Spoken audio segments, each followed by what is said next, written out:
Lacrosse players of all ages took to the fields at the Keystone Soccer Complex for the Cherry Bomb Lacrosse Tournament. The sun and heat are concerns this weekend, and staff want to make sure players stay hydrated and cool. We also have water jugs at each field that's being replenished throughout the day as it runs low.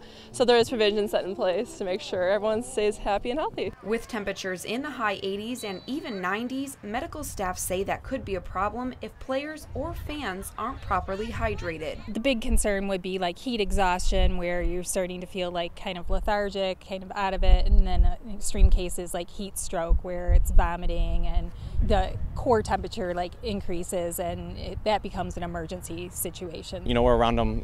Most of these guys we've been around since January, so we know when they're tired. So we'll get them off, quick drinks at timeouts, and give them all water, and just pay attention to them when we can. There's some shade. Tournament does a good job putting coolers on the end of the score tables so we can fill up water if we need to. There is a lack of shade out on the fields. That's why many people came prepared with big sun umbrellas and tents. You'll see a lot of people who will go for the trees and such like that, but for us who've had our sun umbrellas this has gotten us through the hailstorm of 3 years ago, that we still survived. We also have a 10 by 10 tent that we'll bring that is usually for the teams. In Grand Traverse County, Allison Scott, 7 and 4 News.